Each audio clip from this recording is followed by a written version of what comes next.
हैं आज की बड़ी खबरों पर। मुजफ्फरनगर खतौली पीड़ित को नहीं मिला इंसाफ, किन्नर समाज बना सहारा। राष्ट्रीय किन्नर संघ व महिला एकता संगठन की राष्ट्रीय अध्यक्षा पहुंची पीड़ित के समर्थन में, प्रशासन से की न्याय की मांग। मुजफ्फरनगर खतौली जनपद के थाना क्षेत्र अंतर्गत चांदसमा निवासी एक युवक पर हुए जानलेवा हमले को लेकर अब किन्नर समाज ने मोर्चा संभाल लिया है। पीड़ित युवक को न्याय न मिलने पर राष्ट्रीय किन्नर संघ की राष्ट्रीय अध्यक्ष नाजिम बाजी एवं राष्ट्रीय महिला एकता संगठन की राष्ट्रीय अध्यक्ष रिया किन्नर स्वयं पीड़ित की आवाज बन गई। उन्होंने आरोपियों की गिरफ्तारी न होने पर सवाल उठाते हुए पीड़ित को न्याय दिलाने हेतु प्रशासन से कठोर कदम उठाने की मांग की।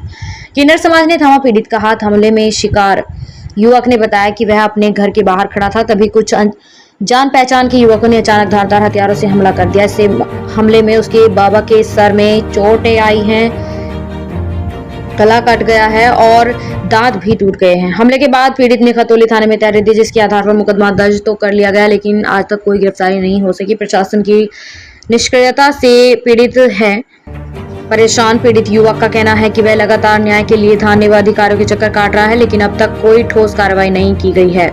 विवश होकर उसने किन्नर समाज की शरण ली। उसकी आप बीते सुनकर नाजिम बाजी और रिया किन्नर उसे ढांढस बढ़ाया और हर संभव सहायता देने का वादा किया। किन्नर समाज ने कहा कि अब नहीं बर्दाश्त होगा अन्याय। नाजिम बाजी ने कहा कि एक आम नागरिक को जब न्याय नहीं मिला तो समाज का भरोसा व्यवस्था से उठ जाता है। देखिए पूरी रिपोर्ट। पहले तो मैं अपना परिचय देती हूँ। मैं रिया किन्नर हूँ और राष्ट्रीय महिला एकता संगठन की राष्ट्रीय किन्नर संघ की संरक्षक हूँ। ये मेरी दादी हैं, राष्ट्रीय किन्नर संघ की राष्ट्रीय अध्यक्ष है और ये नगर अध्यक्ष है मुजफ्फरनगर से राष्ट्रीय किन्नर संघ।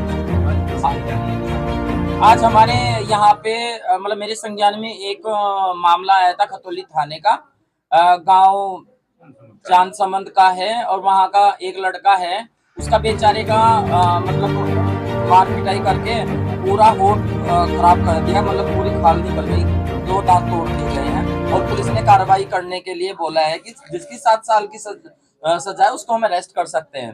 अब एक बात बताइए, इसका तो थोड़ा सा ही है, थोड़ा सा अगर ऊपर को नाक पे लग जाता तो नाक टूट जाती और उसको सांस आना बंद हो जाता, ये तो बेचारा मर ही जाता।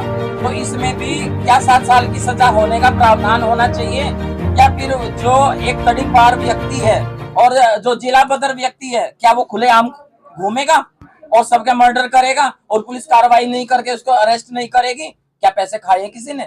ऐसा नहीं होना चाहिए। मैं अपने मुजफ्फरनगर प्रशासन से यही बोलना चाहती हूँ, जो भी उसमें धाराएं लगी हैं उसमें धाराएं बढ़ा के जो वो मुजरिम बाहर घूम रहा है उसको अरेस्ट किया जाए और जो बेचारा मतलब पीड़ित है उसको इंसाफ मिले।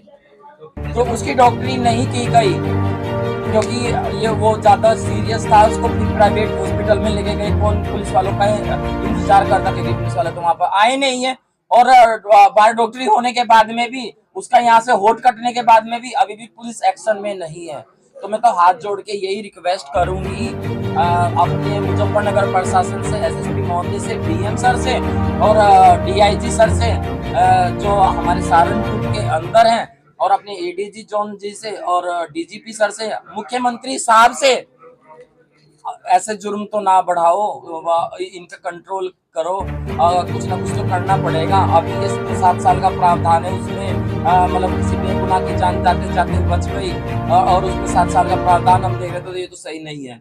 हम तो योगी जी से हाथ जोड़ के यही बोले कि इसका अरेस्टिंग हो जो अपराधी हैं और उनको सजा मिलनी चाहिए। क्या प्रशासन से मिले, आप क्या आश्वासन दिया? प्रशासन से मिले हैं और बात भी किया है, तो उन्होंने बोला कि